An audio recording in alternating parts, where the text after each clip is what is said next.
16 mai 1940, village de Stonne, dans les Ardennes françaises.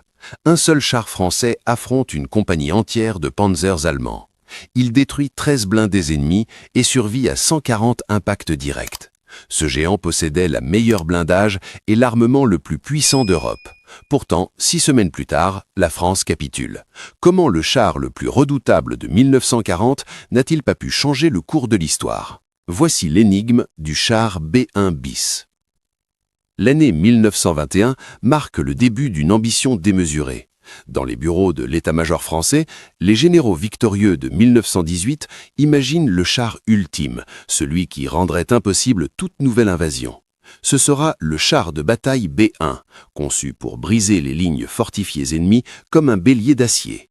15 ans de développement, d'essais et de modifications aboutissent en 1937 à sa version définitive, le char B1 bis. Cette machine représente le summum de l'ingénierie blindée européenne. 32 tonnes d'acier forgé, propulsé par un moteur Renault 6 cylindres de 307 chevaux. Sa silhouette imposante mesure 6,37 m de long pour 2,50 m de large. Mais c'est sa protection qui impressionne véritablement. Une blindage frontale de 60 mm capable de résister à tous les canons anti-chars allemands de l'époque. Les plaques latérales atteignent 55 mm et même l'arrière bénéficie de 50 mm. En comparaison, le Panzer III allemand ne possède que 30 mm à l'avant. L'armement du B1 bis incarne une philosophie unique dans l'histoire des chars de combat. Dans le casco, un canon de 75 mm ABS SA-35 à tir rapide, hérité des célèbres canons de campagne français de la Grande Guerre. Cette pièce d'artillerie peut percer 70 mm de blindage à 400 mètres et tire des obus explosifs dévastatrices contre l'infanterie et les fortifications. Dans la tourelle APX-4, un canon de 47 mm SA-35 long, capable de percer 60 mm à 500 mètres. 2 mitrailleuses Mach 31 de 7,5 mm complètent l'arsenal, une coaxiale dans la tourelle, l'autre dans la coque avant. Mais cette puissance a un prix vertigineux. Chaque char B1 bis coûte 1,5 million de francs en 1940, l'équivalent de 4 chars Renault R35 ou 5 Hotchkiss H39. Pour mettre en perspective, un ouvrier français gagne environ 5 000 francs par an. Le programme complet engloutit des ressources colossales dans une économie encore marquée par la crise des années 30. Les usines Renault à Billancourt, FCM à Toulon, AMX à Issy-les-Moulineaux et FAMH à Saint-Chamond travaillent d'arrache-pied. Entre 1937 et juin 1940, seulement 369 exemplaires sortent des chaînes de production. Le rythme reste désespérément lent, 7 chars en octobre 1939, 15 en décembre, 31 en janvier 1940, culminant à 45 unités en mars avant l'offensive allemande. Ces chiffres révèlent déjà une première faille critique. Face à l'urgence croissante, la France ne produit pas assez vite son champion d'acier. L'équipage standard comprend 4 hommes vivant dans un habitacle aigu et bruyant. Le chef de char, dans la tourelle monoposto, assume seul 3 fonctions épuisantes. Observer le terrain, identifier les cibles, charger et tirer le canon de 47 mm, tout en coordonnant l'équipage par interphone. Le pilote, assis à l'avant gauche, manipule les leviers de direction du système Needer, tandis que le mécanicien, à sa droite, tire le canon de 75 mm selon les instructions transmises par le chef de char. Un opérateur radio complète l'équipage, gérant un poste ER51 qui ne transmet qu'en morse. Cette machine fascinante cache déjà ses défauts. Vous commencez à comprendre? Tapez Stonne dans les commentaires si vous voulez découvrir sa plus grande victoire et abonnez-vous à l'énigme militaire pour percer tous les secrets de cette guerre qui a changé le monde. Activez la cloche pour ne rien manquer. Le 16 mai 1940, à l'aube, le village de Stonne, dans les Ardennes françaises, devient le théâtre d'un affrontement titanique. Ce petit hameau agricole de 300 habitants, perché sur une colline dominant la vallée de la Barre, représente un objectif stratégique majeur. Qui contrôle Stonne, contrôle la route vers Sedan, où les Allemands ont percé 3 jours plus tôt. La 10e Panzer-Division de Guderian veut consolider la percée. La 3e division cuirassée de réserve française veut la refermer.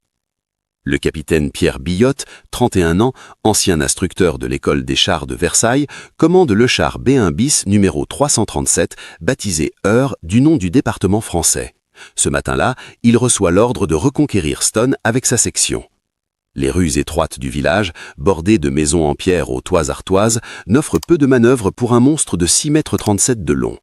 À 8h30, l'heure pénètre dans Stonnes par le sud. Le grondement du moteur Renault résonne entre les façades éventrillées. Soudain, à 200 mètres, un Panzer IV émerge d'une rue perpendiculaire. Le duel commence. Billotte ordonne le tir. L'obus de 47 mm traverse la blindage latéral de 20 mm du Panzer allemand. Premier kill. Mais déjà, 2 Panzer III surgissent de l'ouest, leurs canons de 37 mm crachant le feu. Les obus rebondissent sur la blindage frontale de 60 mm de l'heure, comme des cailloux sur un mur. Billotte continue méthodiquement. Un Panzer II qui tente de fuir détruit d'un coup de 47 mm dans la poupe. Un SKFC 151 transportant de l'infanterie pulvérisé par le 75 mm. Les rues de Stonnes se transforment en cimetière de véhicules blindés. L'odeur âcre du cordite, de l'huile brûlée et du métal fondu remplit l'habitacle surchauffé de l'heure. Pendant plus d'une heure, le char français erre dans Stonnes, invulnérable, implacable. Les Allemands lancent vague après vague. Un Panzer III bien positionné réussit 3 impacts consécutifs sur la tourelle. Aucun effet. Les servants d'un canon de 88 mm flak, normalement dédié à la défense antiaérienne, tentent de le prendre pour cible, mais l'heure disparaît derrière un bâtiment avant qu'il ne puisse tirer. Le bilan final de cette matinée héroïque dépasse l'imagination. 13 blindés allemands détruits ou mis hors de combat, dont 2 Panzer IV, 4 Panzer III, 2 Panzer II et plusieurs véhicules légers. L'heure a écané 140 impacts directs. Sa blindage porte les stigmates de cette violence mécanique, des bonces difformes, des éclats de peinture arrachés, mais aucune perforation. Pas un seul membre d'équipage n'est blessé. À 10h15, à court de munitions et avec sa jauge de carburant dans le rouge, Billotte ordonne le repli vers les lignes françaises. Stonnes reste contesté, changeant de main 17 fois en 3 jours de combats acharnés. Mais ce 16 mai 1940, un char et 4 hommes ont prouvé la supériorité technique absolue du char B1 bis. Cette victoire tactique éblouissante pose une question troublante. Si un seul B1 bis pouvait accomplir de tels exploits, pourquoi la France a-t-elle perdu la guerre en 6 semaines ? Derrière la façade impressionnante du char B1 bis se cache une réalité technique accablante. Chaque avantage du colosse français dissimule un défaut paralysant. Le premier, sa mobilité déplorable. Avec 32 tonnes portées par des chenilles de seulement 40 cm de large, le B1 bis atteint péniblement 28 km/h sur route en conditions optimales. En terrain difficile, sa vitesse chute à 15 km/h. En comparaison, le Panzer III allemand file à 40 km/h, le Panzer IV à 38. Cette lenteur chronique transforme chaque déplacement en calvaire logistique. Mais le véritable cauchemar commence avec la consommation de carburant. Le moteur Renault de 307 chevaux, poussé à sa limite pour mouvoir cette masse d'acier, engloutit 250 litres d'essence pour un plein complet. L'autonomie théorique, 180 km sur route. Dans la réalité opérationnelle, avec les arrêts, les combats, les manœuvres tactiques, cette distance fond comme neige au soleil. En conditions de combat réel, un B1 bis ne dépasse guère 120 km avant de tomber en panne sèche. Mai 1940 révèle cette faiblesse mortelle. Les colonnes blindées françaises s'élancent au combat, puis s'arrêtent brutalement, réservoir vide. Les camions-citernes qui devaient suivre sont bloqués à l'arrière par l'encombrement des routes, submergés par le flot des réfugiés civils fuyant l'avancée allemande. Des centaines de milliers de Belges, de Français du Nord, poussant des charrettes, conduisant des voitures surchargées, marchant avec leurs enfants, obstruent toutes les voies de communication. Les B1 bis, immobilisés faute de carburant, deviennent des cibles fixes, ou doivent être abandonnés et détruits par leurs équipages pour éviter la capture. Le système de direction constitue un autre handicap majeur. Le mécanisme Neider, innovation française des années 20, utilise un système de frein et d'embrayage différentiel contrôlé par 2 leviers. Changer de direction exige une force physique considérable et une coordination précise. Former un pilote compétent demande 3 mois intensifs. En mai 1940, beaucoup d'équipages sont encore des recrues, avec seulement quelques semaines d'entraînement. Les manœuvres qui devraient être instinctives deviennent laborieuses, fatales sous le feu ennemi. La conception est brillante, l'exécution est catastrophique. Mais le pire reste à découvrir. Vous voyez où cela mène ? La tourelle APX-4, monoposto, représente peut-être l'erreur conceptuelle la plus grave. Un seul homme, le chef de char, doit simultanément observer le champ de bataille par un périscope étroit, identifier et prioriser les menaces, donner des ordres aux pilotes et aux mécaniciens via l'interphone, manipuler le canon de 47 mm, charger chaque obus manuellement, viser et tirer. Pendant ce temps, les chars allemands opèrent avec des tourelles biplasto ou triplasto. Le commandant observe et donne les ordres, le tireur vise et tire, le chargeur alimente le canon. La cadence de tir et l'efficacité allemande dépassent largement celle du B1 bis, malgré l'armement inférieur. Cette surcharge cognitive explique pourquoi, dans de nombreux engagements, les B1 bis ne parviennent pas à exploiter leur supériorité balistique. Le chef de char, submergé de tâches, ne peut maintenir la conscience situationnelle nécessaire au combat mobile moderne. Le système radio ER51 ajoute une couche supplémentaire d'inefficacité. Ce poste ne transmet qu'en code Morse, excluant toute communication vocale rapide. Coordonner une attaque entre plusieurs chars exige qu'un opérateur tape des messages en code Morse, qu'un autre les décode, puis les transmette au commandant. Dans le chaos du combat, où les décisions se prennent en secondes, ce délai devient fatal. Les Allemands, équipés de radios vocales depuis 1937, communiquent instantanément, ajustent leur tactique en temps réel, concentrent leurs tirs. La maintenance constitue le dernier clou dans le cercueil. Le B1 bis comprend plus de 11 000 pièces mécaniques distinctes. Chaque composant, du système de suspension aux optiques de visée, exige des outils spécialisés et des techniciens hautement qualifiés. Les manuels techniques atteignent 400 pages de diagrammes complexes. Une réparation mineure en campagne devient une opération de plusieurs heures. En mai 1940, les unités françaises manquent cruellement de pièces de rechange. Les stocks centralisés à l'arrière ne peuvent être acheminés vers le front, qui se déplace constamment. Un B1 bis immobilisé par une panne de transmission, réparable en 2 heures avec les bonnes pièces, doit être abandonné et sabordé. Les statistiques révèlent qu'à la fin de la campagne de France, plus de B1 bis ont été perdus par panne mécanique et manque de carburant que par l'action ennemie directe.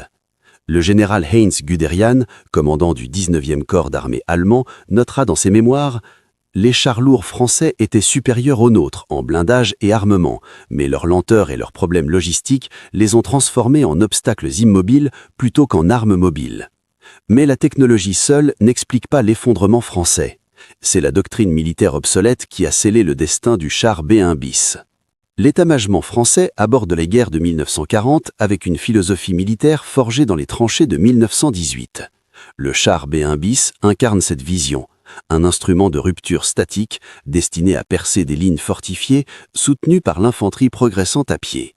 La conception française envisage une guerre d'usure méthodique, où les chars ouvrent des brèches que l'infanterie exploite lentement, kilomètre par kilomètre. Cette conception date de l'armistice de 1918, quand elle représentait l'avant-garde de la pensée tactique. Face à cette orthodoxie figée, l'Allemagne nazie développe une révolution militaire, la Blitzkrieg, guerre éclair. Cette doctrine amalgame chars, infanterie motorisée, artillerie automoteur et aviation d'appui dans un système intégré de frappe profonde.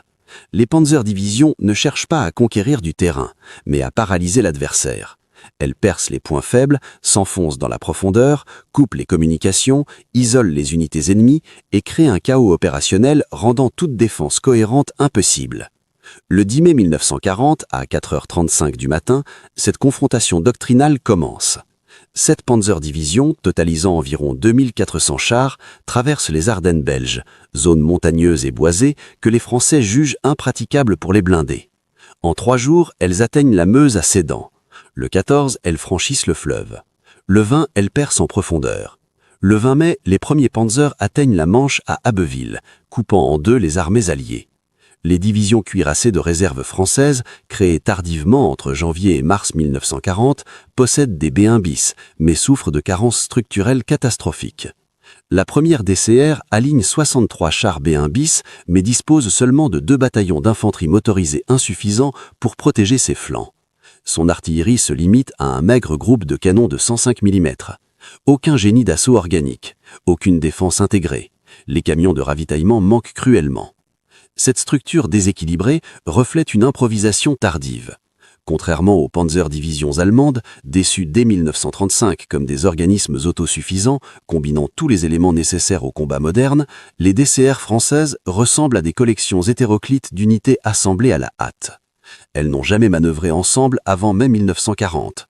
Leurs états-majors ne se connaissent pas, leurs procédures de commandement ne sont pas rodées.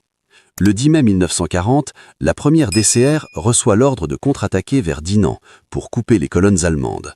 Elle se met en marche dans la nuit, sans reconnaissance préalable, avec des cartes obsolètes. Au dawn du 16 mai, elle rencontre la 5e Panzerdivision de Rommel. Le choc est brutal. Les B-1 bis français détruisent plusieurs centaines de chars allemands, mais les Stuka dongent du ciel, bombardant sans opposition. Les Panzers, rapides et manœuvrants, contournent les lourds chars français, attaquent les flancs, coupent les voies de ravitaillement. Après 36 heures de combat chaotiques, la première DCR perd 45 de ses 63 B-1 bis. Seuls 14 sont détruits par l'action ennemie directe. Les 31 autres sont abandonnés. 17 en panne de carburant, 9 avec des pannes mécaniques, 5 embourbés dans des terrains impraticables. Cette proportion révèle l'inadéquation entre la machine et son emploi. La production industrielle aggrave ce désastre stratégique. Pendant que la France fabrique laborieusement 45 B-1 bis en mars 1940, son mois le plus productif, l'Allemagne sort 141 Panzer III et 4 de ses usines. Le rythme français ne peut compenser les pertes, encore moins constituer une réserve stratégique. Chaque B-1 bis perdu devient irremplaçable. Le colonel Charles de Gaulle, commandant la 4e DCR, formé le 15 mai avec des unités de fortune, comprend intuitivement ces problèmes. Lors de sa contre-attaque sur Montcornet, les 17 au 19 mai, il tente d'appliquer des principes de guerre mobile avec ses 150 chars, incluant plusieurs B-1 bis. Ces unités progressent de 10 km, détruisent des convois allemands, mais sans infanterie pour tenir le terrain conquis, sans aviation pour protéger ses colonnes, et face aux bombardements incessants des Stuka, il doit se replier. Ces B-1 bis combattent admirablement, mais l'absence de structure organique interarmes condamne l'opération. Le lieutenant-colonel Perret, commandant la 2e compagnie du 15e BCC, équipé de B-1 bis, écrit dans son journal le 18 mai « Nos chars sont supérieurs individuellement, mais nous combattons comme des chevaliers médiévaux isolés face à une armée moderne coordonnée. Chaque B-1 bis détruit 10 ennemis avant de tomber, mais 10 contre 100, puis 100 contre 1000. L'arithmétique est impitoyable. Les communications défaillantes amplifient le chaos. Sans radios vocales efficaces, les DCR ne peuvent se coordonner avec l'aviation française, qui opère selon ses propres plans.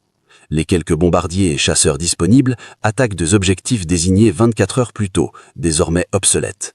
Pendant ce temps, la Luftwaffe, en communication radio constante avec les Panzerdivisions, frappe avec précision les concentrations de chars français dès qu'elles sont repérées. Le 25 mai 1940, 3 semaines après le début de l'offensive, la situation devient irréversible. La majorité des B-1 bis survivants sont encerclés dans la poche de l'île ou isolés dans des poches de résistance. Leur destin est scellé, mais leur histoire est loin d'être terminée. Le 22 juin 1940, dans la clairière de Rotonde en forêt de Compiègne, le même wagon où l'Allemagne avait capitulé en 1918 accueille la signature de l'armistice français. Une humiliation soigneusement orchestrée par Hitler. La France est vaincue, occupée, amputée. Et ses chars les plus puissants deviennent les trophées de guerre les plus prisés de la Wehrmacht. L'inventaire allemand révèle une prise considérable. 161 chars B-1 bis capturés en état de marche ou réparables. Les ingénieurs allemands examinent ces colosses avec un respect mêlé de frustration. Comment ces machines remarquables ont-elles pu échouer si complètement? Les techniciens de la Waffenamt, l'office allemand de l'armement, rédigent des rapports détaillés analysant chaque système. Leur conclusion est pragmatique. Le char B-1 bis possède un potentiel militaire substantiel si on corrige ses défauts opérationnels. Les Allemands rebaptisent leur prise Panzerkampfwagen B2 740F, où F signifiait Französisch, français. Un programme de standardisation et de modification débute dans les usines de l'organisation TOT. Les chars reçoivent des radios vocales allemandes Fug 5, résolvant instantanément le problème de communication. Les équipages passent de 4 à 5 hommes, ajoutant un chargeur dans la tourelle pour soulager le commandant. En mai 1941, les premiers B2 740F entrent en service dans le 100e et le 213e Panzerbataillon allemand. Leur première affectation, l'opération Marita, l'invasion de la Yougoslavie et de la Grèce. Dans les montagnes balkaniques, leur blindage épais et leur armement puissant font merveille contre les fortifications fixes. Un char français devient ainsi un instrument de la conquête nazie. Mais c'est sur le front de l'Est que les B-2 740F connaissent leur baptême du feu le plus violent. En juin 1941, lors de l'opération Barbarossa, quelques unités équipées de chars français participent à l'invasion de l'Union soviétique. Face aux T-34 soviétiques, nouveaux maîtres du champ de bataille, avec leur blindage incliné et leurs canons de 76 mm, les vieux B-1 bis français se révèlent rapidement dépassés. Leur blindage vertical, si efficace contre les canons de 1940, se fait percer à distance moyenne. Leur lenteur devient suicidaire dans les vastes plaines russes où la mobilité détermine la survie. L'hiver 1941-1942 décime ces unités. Le froid glacial de Russie, descendant à moins 30 degrés Celsius, fige les moteurs Renault, conçus pour le climat tempéré français. Les équipages allemands, déjà confrontés aux T-34 et aux KV-1 soviétiques infiniment supérieurs, abandonnent progressivement leur B-2 740F. Au printemps 1942, les survivants sont rapatriés en Europe occidentale. Là, les Allemands leur trouvent une nouvelle vocation, la défense statique du mur de l'Atlantique. Entre 1942 et 1944, 60 B-2 740F sont convertis en casemates blindés mobiles intégrés dans les fortifications côtières de Norvège à l'Espagne. Certains sont même enterrés jusqu'à la tourelle, transformés en bunkers quasi indestructibles. D'autres sont convertis en lance-flammes, le Flampanzer B-2F, équipé d'un lance-flamme de 200 mètres de portée remplaçant le canon de 75 mm. 24 exemplaires de cette variante terrifiante servent à nettoyer les poches de résistance urbaine. Le 6 juin 1944, jour du débarquement en Normandie, plusieurs B-2 740F combattent contre leurs libérateurs. Sur Omaha Beach, un lance-flamme B-2F de la 352e division d'infanterie arrose les abris américains avant d'être détruit par l'artillerie navale. À Caen, en juillet, 2 B-2 740F du 101e SS Panzer Bataillon défendent les ruines de la ville avant d'être abandonnés à court de munitions et de carburant. Problème qui les avait déjà condamnés 4 ans plus tôt. L'opération Marten-Gardon en septembre 1944 offre un épilogue ironique. À Arnhem, aux Pays-Bas, le 2e SS Panzer Corps utilise des B-2 740F pour contrer la 1re division aéroportée britannique. Des parachutistes anglais, armés de bazookas et de canons anti-chars, affrontent des chars français capturés, réutilisés par les Allemands dans une bataille devenue légendaire.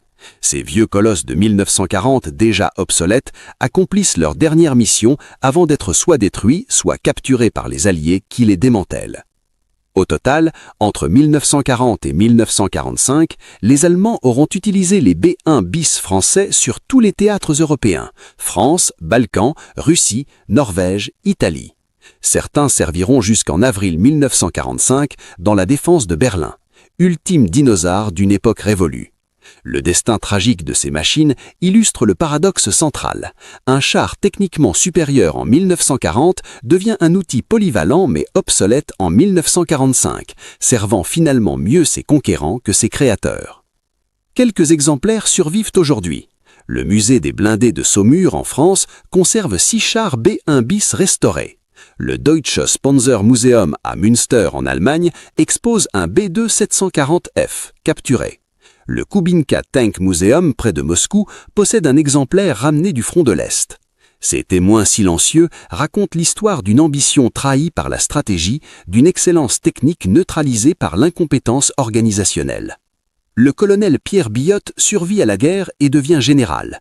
En 1947, il déclare lors d'une conférence à l'école de guerre « Le char B-1 bis était une merveille d'ingénierie et un désastre opérationnel. Nous avons construit le meilleur char individuel du monde, mais nous avons oublié que les guerres ne se gagnent pas avec des champions isolés, mais avec des armées coordonnées. » Voilà l'énigme résolue. 45 tonnes d'acier invincible, vaincues non pas par un ennemi supérieur, mais par une doctrine obsolète, une logistique défaillante et une vision stratégique dépassée. Le char B-1 bis n'a pas sauvé la France en 1940, mais son histoire nous enseigne que la supériorité technologique seule ne garantit jamais la victoire. Qu'en pensez-vous? Cette histoire vous a-t-elle captivé? Dites-le dans les commentaires.